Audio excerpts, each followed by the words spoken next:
மகிமை மகிமை மகிமை மகிமை. கர்த்தருடைய ஆவியானவர் ஆண்டவரே எங்கு உண்டு அங்கு விடுதலை உண்டு.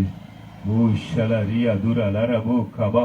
கர்த்தாவே இந்த அதிகாலை நேரத்திலும் கூட கர்த்தாவே அப்பா எங்களோடு இருந்து பிரைஸ் அண்ட் ப்ராபசி ஆராதனை நடத்தின தேவன் இந்த 5 மணி ஆராதனையை ஆசீர்வதித்து தந்த கர்த்தர் போதும் கூட கர்த்தாவே 9 மணி ஆண்டவரே அப்பா இந்த உலகத்துக்கு நீர் வெளிப்படுத்துகிற எழுப்புதல் தீர்க்க தரிசன வெளிப்பாடு நிகழ்ச்சிக்காக ஸ்தோத்ரம் ஸ்தோத்ரம் ஸ்தோத்ரம் ஸ்தோத்ரம் ஸ்தோத்ரம் ஸ்தோத்ரம் ஸ்தோத்ரம். கர்த்தருக்கு மகிமை உண்டாவதாக. இந்த காலை நேரத்திலும் கூட அப்பா உம்மை துதிக்கிறோம், ஸ்தோத்திரிக்கிறோம், நன்றி செலுத்துகிறோம். ஷந்தல ரீகாபா தூரபா லரபா ஷஹபா தூரபா. இயேசு கிறிஸ்துவின் நாமத்தினால் உங்க பாதபடிக்கு வருகிறோம் தகப்பனே. அப்பா இந்த நாளிலும் கூட இந்த ஆண்டவரே நிகழ்ச்சியை ஆசீர்வதித்து தருவீராக. எங்கள் மத்தியிலே பரிசுத்த ஆவியானவர் அசைவாடுவீராக. எங்கள் மத்தியிலே பேசுவீராக. மாத்திரம் மகிமை உண்டாவதாக. எழுப்புதலை குறித்த அநேக வேத ரகசியங்களை ஆண்டவரே மறை பொருள்களை கர்த்தர் இந்த நிகழ்ச்சியில வெளிப்படுத்தும்படியாக இந்த நிகழ்ச்சியை ஏற்படுத்தி இருக்கிறீரப்பா. நீ தெரிந்து கொண்ட இந்த நிகழ்ச்சி மூலமாக உலகத்திற்கு நீ சொல்ல போகிற ஒவ்வொரு காரியத்துக்காக ஸ்தோத்திரம். என் தேவன் சொல்லுவதையே சொல்லுவேன் என்ற இந்த நிகழ்ச்சியை கர்த்தர் ஆசீர்வதித்து நடத்தி வருகிற தயவுக்காக ஸ்தோத்திரம். உலகம் முழுவதற்கும் நீர் கொண்டு வரப்போகிற எழுப்புதலுக்கு இது சாட்சியா இருக்க போவதற்காக உமக்கு கோடி ஸ்தோத்திரம் அப்பா. இந்த நாள் நிகழ்ச்சியிலும் கூட எங்கள் மத்தியிலே பரிசுத்த ஆவியானவராக இயேசுவே நீர் வந்து பேசும் ஆண்டவரே, நீர் பேசுவீராக. கர்த்தருடைய ஆவியானவர் எங்கள் மத்தியிலே ஆண்டவரை வெளிப்படுத்த வேண்டிய காரியங்களை மாத்திரம் வெளிப்படுத்துவீராக. உமது சத்தியத்தின் மூலமாக உமது வேத வசனங்கள் மூலமாக எங்கள் கண்களை திறந்தள்ளும், ஆசீர்வதியும். கேட்கிற பிள்ளைகள் ஒவ்வொருவரையும், எங்கள் பிரியமானவர்கள் ஒவ்வொருவரையும் ஆண்டவரே அவர்கள் இருதயத்தை திறந்து ஆண்டவரே இந்த சத்தியத்தை தியானித்து ஆண்டவரே எழுப்புதல் காரியங்களை அப்பா ஸ்தோத்ரம் ஸ்தோத்ரம் ஸ்தோத்ரம் இப்படி இருக்கிறதா என்று ஆண்டவரே அப்பா அறிந்து கொள்வார்களாக. கர்த்தர் மகிமைப்படுவீராக. சீக்கிரமாக நீர் கொண்டு வர போகிற எழுப்புதலுக்காக ஸ்தோத்ரம் ஸ்தோத்ரம் ஸ்தோத்ரம். மகிமை உண்டாகட்டும். இந்த நிகழ்ச்சி முழுவதும் பாத்திர வைத்து ஜெபிக்கிறோம் இயேசுவின் மூலம் பிதாவே, ஆமென். ஒரு பாடல் பாடி கர்த்தரை மகிமைப்படுத்தி நிகழ்ச்சிக்குள்ளாக செல்வோம். கர்த்தருக்கு மகிமை உண்டாவதாக. காலை நேரத்திலும் கூட ஆண்டவராக இயேசு கிறிஸ்துவின் நாமத்தில் இந்த நிகழ்ச்சியை பார்க்கிற ஒவ்வொரு தேவ பிள்ளைகளுக்கும் பரிசுத்தவான்களுக்கும் தேவ ஜனங்கள் அனைவருக்கும் இயேசு கிறிஸ்துவின் நாமத்தினால் வாழ்த்துதலையும் வணக்கத்தையும் தெரிவித்துக் கொள்கிறோம். ஆலூர் என்ற சிறிய கிராமத்திலிருந்து ஆண்டவராக இயேசு கிறிஸ்து கொண்டு வரப்போகிற எழுப்புதலுக்கு நாம் அனைவரும் சாட்சிகளாக இருக்க போகிறோம். இந்த நிகழ்ச்சி ஒரு எழுப்புதலை குறித்த ரகசியத்தை வெளிப்பட்டு ஒரு நிகழ்ச்சியாக இருக்கிறது. Thank you lord. ஆமென்.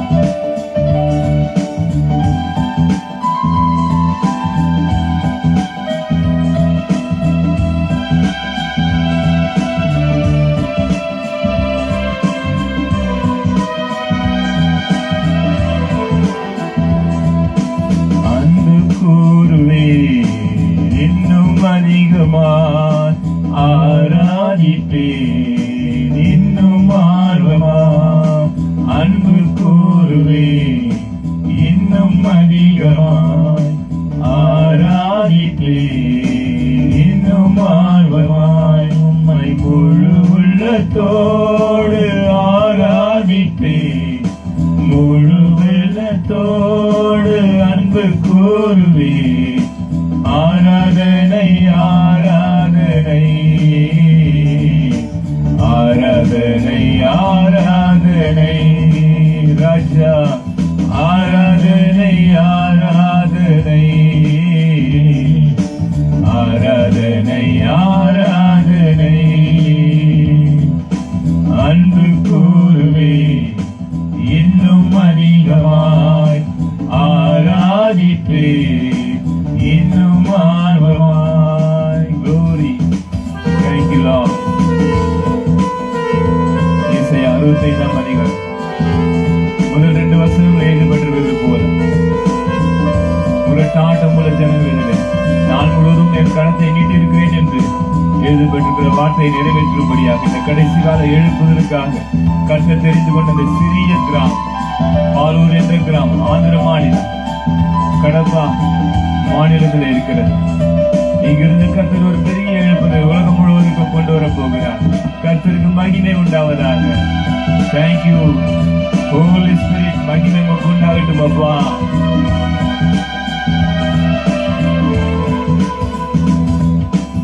எபினேசரே எபினேசரே இதுவரையில் உதவினீரே. எபினேசரே எபினேசரே இதுவரையில் உதவினீரே. ஐயா இதுவரையில் உதவினீரே. உம்மை முழு உள்ளத்தோடு ஆராதித்தேன். முழு பலத்தோடு அன்பு கூறுவேன். ஆராதனை ஆராதனை ஆராதனை ஆராதனை ஆராதனை ஆராதனை இயேசுவே. ஆராதனை ஆராதனை அன்பு கூறுவேன். இன்னும் அதிகமாய் ஆராதிப்பேன். இன்னும் ஆர்வமாய் அன்பு கூறுவேன். இன்னும் அதிகமாய் ஆராதிப்பேன். இன்னும் ஆர்வமாய். Glory to God. Thank you Lord. இந்த அருமையான நாளிலும் கூட மத்தியில் அருமையான சகோதரர் மோசஸ் ராஜேஷ் அவர்கள் வந்து நினைவுச்சாக ஜெபித்தார். ஹல்லேலூயா. அன்பின் பிதாவே உமக்கு ஸ்தோத்திரம். இந்த நல்ல ஞாயிற்றுக்கிழமை காலைகளை கர்த்தாவே உம்மை ஸ்துதிக்கிறோம், ஸ்தோத்திரிக்கிறோம். தகப்பனே,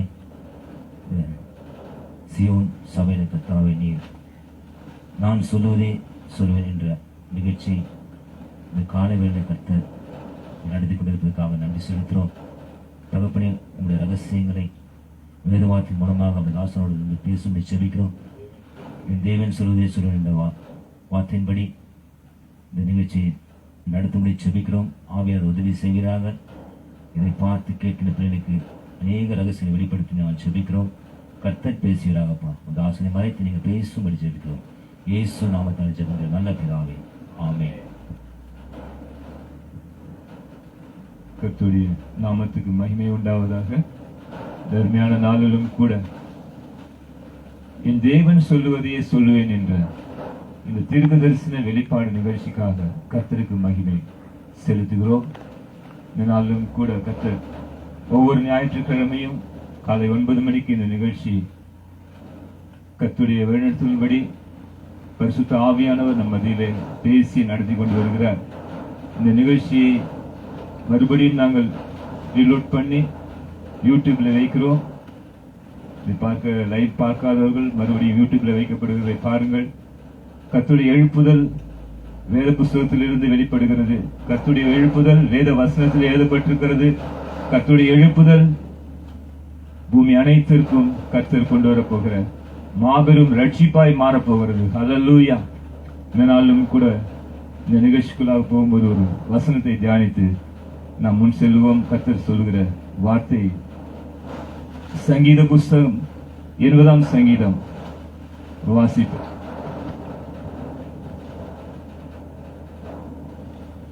சங்கீதம் 80ஆம் சங்கீதம் 14-15 2 வசனம் முதலாவது வாசிப்போம். சேனைகளின் தேவனே திரும்பி வாரும். வானத்திலிருந்து கண்ணோக்கி பார்த்து இந்த திராட்சை செடியை விசாரித்தருளும். உம்முடைய வலது கரம் நாட்டின கொடியையும் உமக்கு நீர் திடப்படுத்தின கிளையையும் கடாட்சி தருளும் என்று இங்க சங்கீதக்காரன் எழுதியிருக்கிறார். பிரியமானவர்களே, இந்த எழுப்புதல் என்று சொல்லும் போது எழுப்புதல் என்று சொல்லுகிறார்களே, எழுப்புதலை கொண்டு வருவது யார்? கர்த்தருக்கு மகிமை உண்டாவதாக. இங்க பார்க்கும்போது இந்த சங்கீதக்காரன் அருமையாக எழுப்புதலின் காரியத்தை குறித்து இந்த 80ஆம் அதிகாரத்தில் அநேக வசனங்கள் மூலமாக ஆவியானவர் நமக்கு எழுதி கொடுத்திருக்கிறார். இங்கு அவர் சொல்லுகிற ஒரு காரியம், சேனைகளின் தேவனே திரும்பி வாரும். எழுப்புதலை கொண்டு வருகிறவர் சேனைகளின் தேவன். அல்லேலூயா. தேவனாலே மாத்திரமே எழுப்புதலை கொண்டு வர முடியும். அதுவும் உலகம் முழுவதற்கும் எழுப்புதல் என்றால் அது சாதாரணமான ஒரு காரியம் அல்ல. அது தேவாதி தேவனாலே மாத்திரமே செய்ய முடியும். அல்லேலூயா. 2000 வருடங்களுக்கு முன்பாக ஆண்டவராகிய இயேசு கிறிஸ்து இந்த பூமிக்கு தன்னைத்தானே தாழ்த்தி, பிலிப்பியர் 2ஆம் அதிகாரத்தில் எழுதப்பட்டிருக்கிறது போல மரண பரியந்தம் தம்மை தாழ்த்தினார், மனுஷ ரூபமானார் என்று வாசிக்கிறோம். அப்படியாக அவர் வந்து இந்த பூமியிலே கொண்டு வந்த எழுப்புதல் உலகம் முழுவதும் ரட்சிக்கப்படும்படியாக, பாவத்திலிருந்து ரட்சிக்கும்படியாக அவர் ரட்சகராக வந்து எழுப்புதலை கொண்டு வந்தார். அல்லேலூயா. அப்படியாக இந்த கடைசி காலத்திலும் கூட ஒரு எழுப்புதல் இந்த பூமிக்கு மிகவும் அவசியமாய் இருக்கிறது என்று கர்த்தர் சொன்னார். அல்லேலூயா. இந்த நிகழ்ச்சியில எல்லாமே என் தேவன் சொல்லுவதையே சொல்லுவேன் என்ற நிகழ்ச்சியின் தலைப்பின்படியே கர்த்தர் இந்த ஊழியத்திலே எங்களுக்கு எதையெல்லாம் சொன்னாரோ அதையெல்லாம் கர்த்தருடைய ஆவியானவர் உங்கள் முன்பாக எங்கள் மூலமா இதை வெளிப்படுத்தி கொண்டிருக்கிறார். கர்த்தருடைய ஆவியானவரே உங்களுக்கு பேசுகிறார். அல்லேலூயா. அப்படியாக இந்த வசனத்திலே சேனைகளின் தேவனே திரும்பி வாரும் அப்படின்னு சொல்றார். திரும்பி வாரும் என்ற வார்த்தையை நாம் கவனிக்கும் போது கர்த்தர் மறுபடியும் வர வேண்டும் என்று இந்த சங்கீதக்காரனுடைய வாஞ்சையை நாம் பார்க்கிறோம். அவர் வரும்போது எப்படி இருக்கும் என்பதை குறித்து நீங்க பேசுகிறார். வானத்திலிருந்து கண்ணோக்கி பார்த்து என்று பார்க்கிறோம். எதை கண்ணோக்கி பார்க்க வேண்டும் என்று அவர் ஜெபிக்கிறார் என்றால், இந்த திராட்சை செடியை விசாரித்தள்ளும் என்று அங்கு அவர் ஒரு ஜெபத்தை ஏறெடுக்கிறார். அடுத்த 15ஆம் வசனத்தை பார்க்கும்போது, உம்முடைய வலது கரம் நாட்டின கொடியையும் உமக்கு நீர் திடப்படுத்தின கிளையையும் கடாட்சி தருளும் என்று. உமது வலது கரம் நாட்டின கொடியையும் உமக்கு நீர் திடப்படுத்தின கிளையையும் கடாட்சி தருளும். இது எல்லாமே சபையை குறித்த ஒரு தீர்க்க தரிசனமாய் இருக்கிறது. கர்த்தருக்கு மகிமை உண்டாவதாக.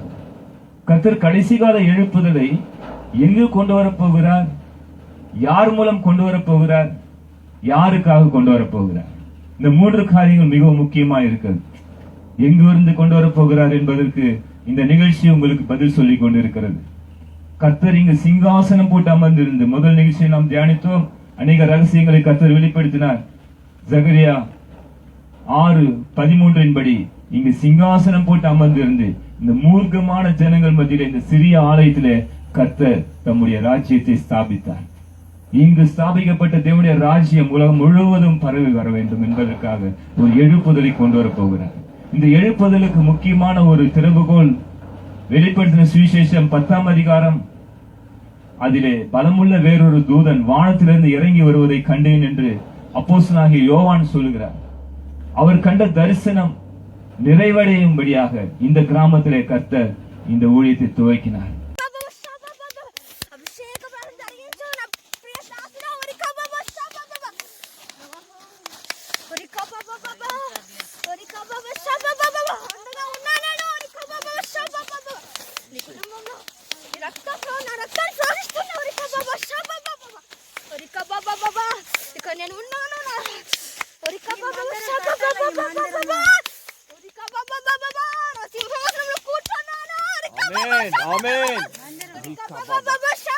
ప్రభువా ఈ స్థలంలో మీ మందిరం కట్టించాల తండ్రి.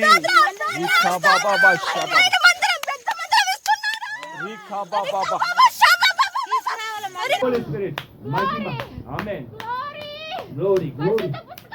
Amen. Thank you, sir. Amen. Amen. తండ్రి. Amen. Amen.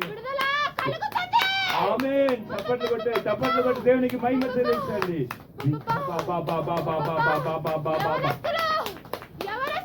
ఆమేన్. ఆమేన్. Thank you lord. ఆమేన్. శమలా రప్ప. థాంక్ యూ యేసయ్యా. యవనస్తులు రక్షింపబడుతున్నారు. రికమానా తురబా రికమానా తురబా ఖబా. అవును తండ్రి. ఆమేన్. ఆమేన్.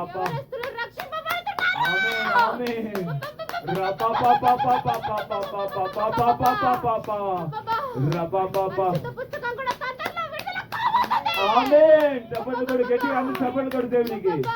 Thank you holy spirit. ఆమేన్. ఆమేన్. థాంక్యూ యేసయ్యా. దేవుడు రాబోతుంది. చప్పట్లు కొట్టు. ఆమేన్ యేసయ్యా. థాంక్యూ యేసయ్యా. అయ్యా దేవుడు కూడా థాంక్యూ యేసయ్యా. యేసయ్యా థాంక్యూ యేసయ్యా. మంచిది యేసయ్యా. మీకే மகிமை యేసయ్யா. பரவி வர வேண்டும் என்பதற்காக ஒரு எழுப்புதலை கொண்டு வர போகிறார். இந்த எழுப்புதலுக்கு முக்கியமான ஒரு திறவுகோல் வெளிப்படுத்தின சுவிசேஷம் 10ஆம் அதிகாரம்.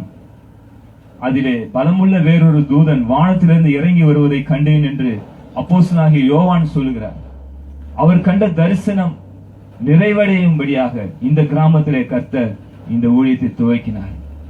இந்த பரிசுத்த புஸ்தகம் என்று சொல்லப்படுகிற திறக்கப்பட்ட அந்த சிறு புஸ்தகம் பூமியிலே அனைவர் கைக்கும் கிடைக்க போகிறது. கர்த்தரை எழுதி கொடுக்க போகிறார்.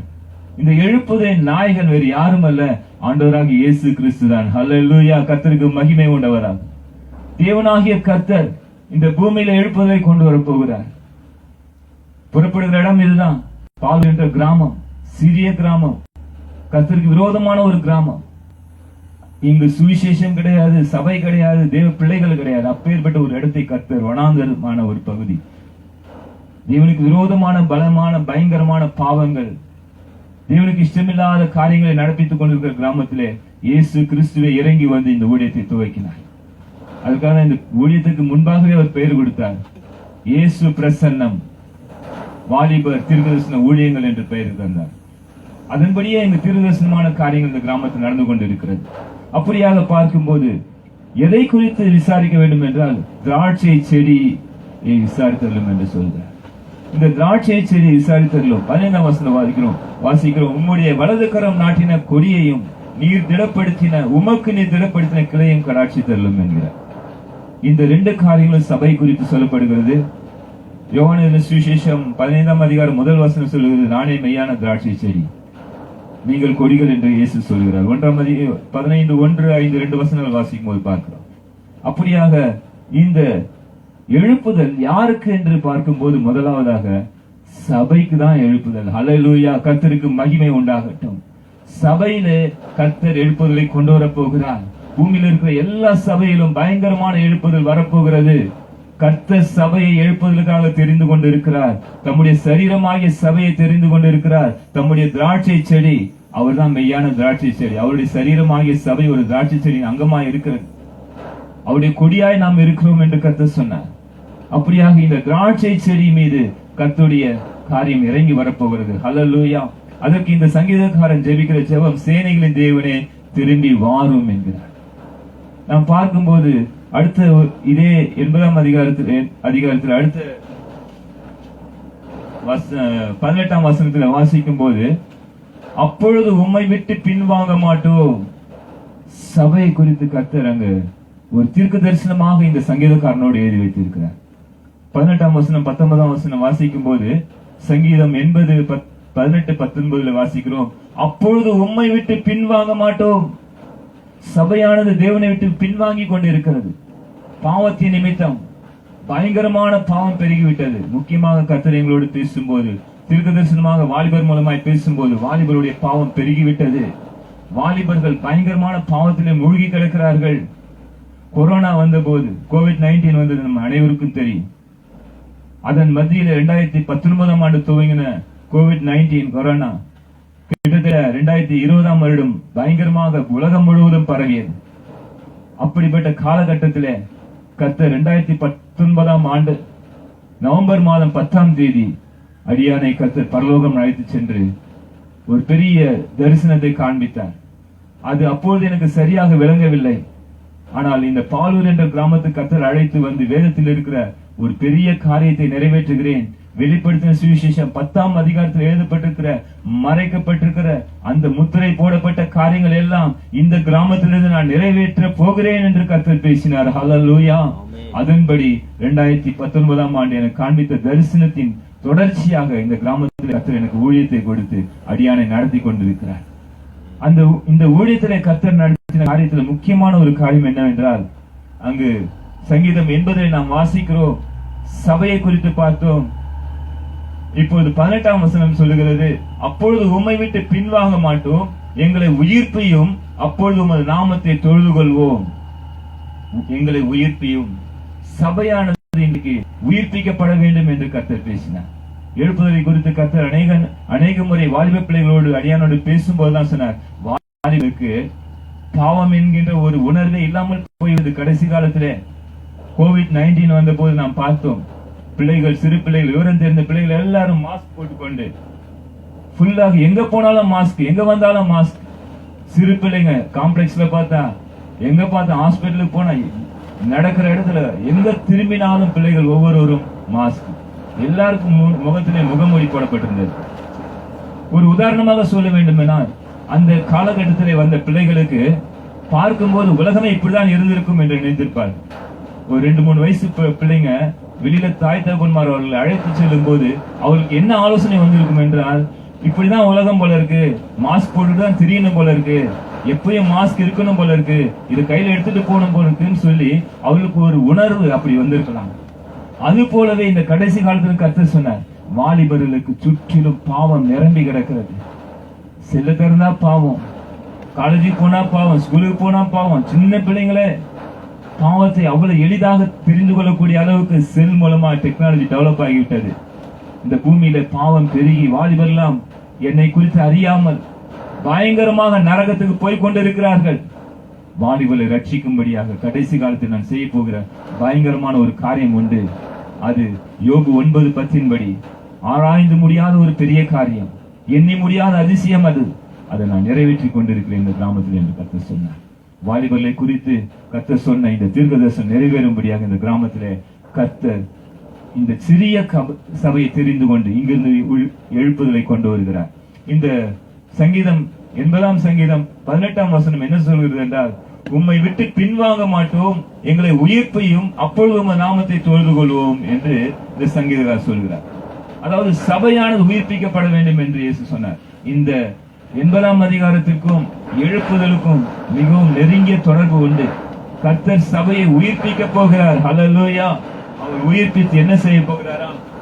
சேனைகளின் தேவனாகிய கர்த்தாவே, எங்களை திருப்பி கொண்டு வாரும், உமது முகத்தை பிரகாசிக்க பண்ணும், அப்பொழுது ரட்சிக்கப்படும். இந்த கடைசி காலத்தில் கர்த்தர் தம்முடைய முகத்தை பிரகாசிக்க பண்ண போகிறார். தேவனே திரும்பி வாரும் என்று இந்த சங்கீதத்திலே அந்த சங்கீதக்காரன் ஜெபிக்கிறார். இரண்டாவதாக என்ன சொல்கிறார் இங்க? சேனைகளின் தேவனாகிய கர்த்தாவே, எங்களை திருப்பி கொண்டு வாரும், உமது முகத்தை பிரகாசிக்க பண்ணும், அப்பொழுது ரட்சிக்கப்படுவோம். இந்த கடைசி கால எழுப்புதல் எப்படி இருக்க போகிறது என்றால், கர்த்தர் தம்முடைய முகத்தை சபையின் மீது பிரகாசிக்க பண்ண போகிறார். ஹல்லேலூயா. கடைசி கால எழுப்புதலுக்கு கர்த்தரே தம்முடைய முகத்தை பூமியில பிரகாசிக்க பண்ண போகிறார். யாருக்கு என்றால், சபையாகி அவருடைய திராட்சை செடிக்கு. ஹல்லேலூயா.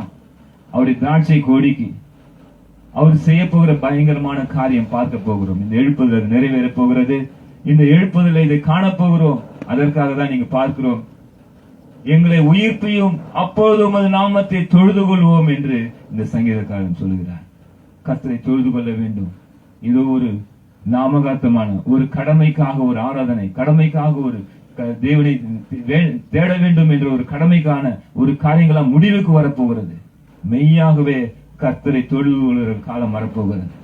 கர்த்தரை தொழுது கொள்வர்கள் ஆவியோடும் உண்மையோடும் தொழுது கொள்ள வேண்டும் என்று எதிர்க்கிறபடி இந்த கடைசி காலத்திலும் கூட வாலிபர்கள் எழுந்து கர்த்தரை உண்மையாய் ஆவியோடும் உண்மையோடும் தொழுது கொள்கிற காலம் இப்போதே வந்துவிட்டது இந்த கிராமத்திலே. ஹல்லேலூயா. வாலிபர்கள் எல்லாம் பயங்கரமாய் தீர்க்க தரிசனம் பேசிக் கொண்டிருக்கிறார். கர்த்தர் அவர்கள் மீது இறங்கி வந்து கடைசி கால எழுப்புதலில் என்ன தீர்க்க தரிசனம் சொல்லி இருக்கிறாரோ, அப்போஸ்தலர் 2:17-18 நிறைவேறி இப்போது இந்த கிராமத்திலே வாலிபர்கள் அவர் ஏற்படுத்தி கொண்ட ஊழியக்காரர்கள் தீர்க்க தரிசனம் சொல்லுகிறார். கர்த்தருக்கு மகிமை உண்டாவதாக. எழுப்புதலுக்காக கர்த்தர் தெரிந்து கொண்ட இந்த கிராமத்தில் இருந்து இந்த பரிசுத்த புஸ்தகம் என்று சொல்லப்படுகிற அந்த வெளிப்படுத்தின சுவிசேஷம் 10ஆம் அதிகாரம் முதல் 2 வசனத்திலே பார்க்கப்படுகிற அந்த எழுதியிருக்கிறபடியே இங்க நாம் பார்க்கிற போது இதற்கும் அதற்கும் ஒரு பெரிய ஒரு ரகசியம் இருக்கிறது. உமது முகத்தை பிரகாசிக்க பண்ணும், அப்பொழுது ரட்சிக்கப்படுவோம். அங்கு பார்க்கும்போது பலமுள்ள ஒரு தேவதூதன் இறங்கி வருகிறார். அந்த தேவதூதனுடைய சாயலை குறித்து பார்க்கிறோம். அவன் முகம் சூரியனை போல இருந்தது என்று எழுதப்பட்டிருக்கிறது. கர்த்தருக்கு மகிமை உண்டாவதாக. என்னுடைய வாழ்க்கையில பயங்கரமான சோதனையின் மத்தியிலே, கடன் பிரச்சனைகள், பண கஷ்டங்கள், குடும்ப நெருக்கடிகள் மத்தியில 2019ஆம் ஆண்டு நான் கடந்து போய் கொண்டிருந்த போது 2019 நவம்பர் மாதம் 10ஆம் தேதி கர்த்தர் என்னை பரலோகத்துக்கு அழைத்து சென்றார். அங்கு அழைத்து சென்ற போது என்னுடைய வாழ்க்கையிலே என்னை கர்த்தர் உயிர்ப்பித்தார். ஹல்லேலூயா. என்னை உயிர்ப்பித்தார். என்னுடைய உயிர் திரும்பவும் உயிர் பெற்றது. நான் ஒரு மரித்து போன நிலைமையில் இருந்தேன். என் வாழ்க்கையில எல்லாம் முடிந்து விட்டது என்று நினைத்துக் கொண்டிருந்த நேரத்தில் கர்த்தர் என்னை உயிர்ப்பித்து தம்முடைய ஊழியத்துக்கு முழுமையாக அழைத்துக் கொண்டார். ஹல்லேலூயா. அவர் அழைத்துக் கொண்டது மாத்திரமல்ல, அவருடைய நாமத்தை தொழுது கொள்ளும்படியாக ஒரு கிராமத்தை தெரிந்து கொண்டு அதை என் கையில கொடுத்தார். அப்பொழுது நான் பார்த்த அந்த காரியம் பரலோகத்துக்கு அழைத்து சென்ற போது கர்த்தர் ஒரு பெரிய ரகசியத்தை காண்பித்தார். என்னவென்றால், அன்று இரவு நான் நன்றாக ஜெபித்து விட்டு என்னுடைய படுக்கைக்கு சென்ற போது கிட்டத்தட்ட 11:30-12 மணி இருக்கும். அதுக்கு முன்பாக நான் என் வேலைகளை முடித்து விட்டு என்னுடைய வேத வாசிப்பில் நான் வாசிக்கும் போது நெகேமியா கடைசி வசனம், அந்த கடைசி அதிகாரம் கடைசி வசனம், தேவனே என்னை நினைத்தருளும் என்று எழுதியிருக்கும். அந்த வசனத்தை நினைத்து ஜெபித்து விட்டு, ஆண்டவரே எங்களை நினைத்தருளும், எங்க கஷ்டங்களை நினைத்தருளும், எங்க பாடுகளை நினைத்தருளும், உங்களையே நம்பி இருக்கிறோம் என்று சொல்லி ஜெபித்து விட்டு படுத்த போது கர்த்தர் என்னை நினைத்தருளினார். ஹல்லேலூயா. என்னை பரலோகத்துக்கு அழைத்து சென்று கடைசி கால எழுப்புதலை குறித்த பெரிய தரிசனத்தை காண்பித்து கர்த்தர் நடத்த போகிற காரியங்களை காண்பித்தார். அதுவரை கொரோனா கிடையாது, COVID-19 எங்கேயுமே கிடையாது. நவம்பர் மாசம் 2019ஆம் ஆண்டு அங்கு காண்பித்த எல்லா காரியங்களும் ஒவ்வொன்றாக நடக்க ஆரம்பித்தது. என்னுடைய Facebookல நான் அதிகமாக பயன்படுத்தாமல் போட்டு வைத்திருந்தேன். 2019 கர்த்தர் காண்பித்த தரிசனத்துக்கு பின்பாக 2020ஆம் ஆண்டிலே Facebookஐ எடுத்து இதெல்லாம் அப்லோட் பண்ண சொன்னார். அப்படியாக அதை நிறைவேற்ற ஆரம்பித்த போது கர்த்தர் எழுப்புதலுக்காக இந்த கடைசி காலத்துல இந்த பயங்கரமான போராட்டத்தை கொண்டு வந்திருக்கிறார். இதெல்லாம் முடிந்த பின்பு பெரிய எழுப்புதல் வரப்போகிறது என்று கர்த்தர் பேசினார். அப்படியே அது நிறைவேறி கொண்டிருக்கிறது. கர்த்தர் காண்பித்த தரிசனத்திலே பரலோகத்துக்கு அழைத்து சென்ற போது அங்கு எல்லாரும், எல்லா தேசத்திலிருந்தும் அனைவரும் வந்திருக்கிறார்கள். ஊழியக்காரர்கள், விசுவாசிகள் அனைவரும் பார்க்கிறோம். அங்கு பார்க்கும்போது அவர்கள் மத்தியிலே ஏதோ ஒரு காரியம் மாத்திரம் அனைவரும் பேசிக் கொள்கிறார்கள். அந்த காரியம் தான் பெரிய எழுப்புதல். எழுப்புதலுக்காக கர்த்தர் ஆயத்தப்படுத்தி வைத்திருக்கிற அந்த பலமுள்ள வேறொரு தூதன் கையில் இருக்கிற சிறிய புஸ்தகம், அந்த சிறிய புஸ்தகம் உலகத்துக்கே எழுப்புதலை கொண்டு வரப்போகிறது. ஹல்லேலூயா. கர்த்தர் இந்த நாளிலும் கூட தீர்க்கதரிசனமாக சொல்லுகிற காரியம் எழுப்புதலை கொண்டு வருகிறது கர்த்தர் தான். அவரால் தான் முடியும். அதனால்தான் அந்த சங்கீதக்காரர் ஜெபிக்கிறார். என்ன ஜெபிக்கிறார்னா, சேனைகளின் தேவனே திரும்பி வாரும், வானத்திலிருந்து கண்ணோக்கி பார்த்து இந்த திராட்சை செடியை விசாரித்தருளும். இந்த கடைசி காலத்தில் இந்த தீர்க்கதரிசனம் நிறைவேற போகிறது. கர்த்தர் இந்த ஜெபத்தை கேட்டு மறுபடியும் இந்த பூமியை கண்ணோக்கி பார்க்க போகிறார், திரும்பி வரப்போகிறார். அவர் தம்முடைய முகத்தை சபை மீது பிரகாசிக்க பண்ண போகிறார். பூமி முழுவதற்கும் சபையிலிருந்து எழுப்புதல் புறப்பட போகிறது. இந்த நாளிலும் கூட இந்த செய்தியின் மூலமாக நீங்கள் ஆசீர்வதிக்கப்படுவீர்களாக. இந்த எழுப்புதல் காரியம் பூமியில நிறைவேற போவதை நாம் பார்க்க போகிறோம். கர்த்தர் இந்த நாளும் சொன்ன எல்லா காரியங்களும் வேத வசனத்தின்படி எழுப்புதல் வேத புத்தகத்தில் எழுதப்பட்டிருக்கிறது. பரிசுத்த வேதாகமத்தில் எழுதப்பட்டிருக்கிற காரியத்தை தான் கர்த்தர் இந்த கிராமத்திலே செய்து கொண்டிருக்கிறார். எதுவும் வேதத்துக்கு புறமான காரியம் ஒன்று கூட கிடையாது. தேவனாலே மாத்திரமே முடியும். தேவனாலே எல்லாம் கூடும் என்று நாம் வாசிக்கிறோம். தேவனால மாத்திரம்தான் உலகம் முழுவதற்கும் எழுப்புதலை கொண்டு வர முடியும். அவரை எழுப்புதலை கொண்டு வந்து கொண்டிருக்கிறார். இந்த கிராமத்தில் இந்த சிறிய சபையில சிங்காசனம் போட்டு அமர்ந்திருக்கிறேன் என்று தீர்க்கதரிசனமாய் சொன்னார். இப்போது சொல்லுகிறார், என்னுடைய முகத்தை சபை மீது பிரகாசிக்க பண்ண போகிறேன். அதன் மூலமாக பூமி முழுவதும் எழுப்புதல் வரப்போகிறது. புறஜாதிகளாம் ரட்சிக்கப்பட போகிறார்கள். பூமி முழுவதும் கர்த்தருக்கு சொந்தமாக போகிறது. கர்த்தர் நாளும் இந்த செய்தி, இந்த வெளிப்பாடை கர்த்தர் ஆசீர்வதித்து தருவாராக. ஜெபித்து முடிப்போம். பரிசுத்தமுள்ள பிதாவே, இந்த நாளிலும் கூட கர்த்தாவே அப்பா உமது பாதபடியில எங்களை தாழ்த்துகிறோம். ஆண்டவரே, இந்த நாளும் நீர் என்னென்ன பேசினீரோ, உமது அடியானுக்கு பரலோகம் அழைத்து சென்று என்னென்ன வெளிப்பாடுகளை கொடுத்தீரோ. 2019ஆம் ஆண்டு இந்த பூமியிலே ஆண்டவரே அமைதியாக இருந்ததப்பா. நீ தரிசனத்தை காண்பித்து மத்திய சுவிசேஷம் 24ஆம் அதிகாரத்தில் எழுதப்பட்டிருக்கிற எல்லா காரியங்களும் நடக்கிறது என்று தீர்க்கதரிசனமாய் சொன்னீர். அதன்படியே பயங்கரமான கொள்ளை நோய் வந்து பூமி முழுவதும் பரவி அனைவரும் ஆண்டவரை பயந்தார்கள். இப்போதும் கூட கர்த்தாவே, பாவம் என்ற கொலை நோய் பூமி முழுவதும் பரவி கிடக்கிறது. வாலிபர்கள் பரிசுத்தமாய் வாழ முடியவில்லை. கர்த்தாவே, சபையில் இருக்கிற வாலிபர்கள் கூட பாவத்திலே விழுந்து கிடக்கிறார்கள். இவர்களை மீட்டுக் கொள்ளும்படியாக உமது முகத்தை பிரகாசிக்க பண்ணும். தேவனே திரும்பி வாரும். சங்கீதக்காரன் ஜெபிக்கிறது போல, 80ஆம் சங்கீதத்திலே ஜெபிக்கிறது போல, தேவனே நீ திரும்பி வாரும். நீங்க வந்தாதான் ரட்சிப்பு, நீர் வந்தாதான் உயிர்ப்பிக்க முடியும். சபை உயிர்ப்பிக்கப்பட வேண்டும். சபையை கடாட்சி தரணும். நீர் வந்து இந்த எழுப்புதலை கொண்டு வந்து உலகம் முழுவதற்கும் ஆண்டவரே பெரிய ரகசியத்தை வெளிப்படுத்தி இந்த பூமியை கர்த்தருக்கு சொந்தமாக்கும்படியாக ஜெபிக்கிறோம். இந்த எழுப்புதல் தீர்க்கதரிசன நிகழ்ச்சியான தொடர்ந்து ஆண்டவரே உங்கள் நாம மகிமைக்கு என்று உலகம் முழுவதற்கும் வெளிப்படுத்தும். ஆசீர்வதியும். இந்த நிகழ்ச்சியை பார்க்கிற ஒவ்வொரு பிரியமானவர்கள், எங்க தேவ பிள்ளைகள், ஆண்டவரே பரிசுத்தவான்கள், அப்பா ஊழியக்காரர்கள் ஒவ்வொருவரையும் ஆண்டவரே அப்பா உமது வேத வசனத்தின்படி நீரே பேசி இந்த எழுப்புதலை குறித்த காரியங்களை வெளிப்படுத்தும்படியாக ஆவியானவர் உங்கள் கருத்தில் ஒப்புக் கொடுக்கிறோம். ஆசீர்வதியும் பலப்படுத்தும். இயேசுவின் நாமத்தில் செபிக்கிறோம் நல்ல பிதாவே. ஆமென், ஆமென், ஆமென். Thank you, Lord. எழுப்புதலே எங்கள் வாஞ்சை, எழுப்புதல் தாரும் தேவா. பரிசுத்த ஆவியின் எழுப்புதல் பரவட்டும் எங்கள் தேசத்தில். பரிசுத்த ஆவியின் எழுப்புதல் பரவட்டும் எங்கள் தேசத்தில். எழுப்புதலே எங்கள் வாஞ்சை, எழுப்புதல் தாரும் தேவா.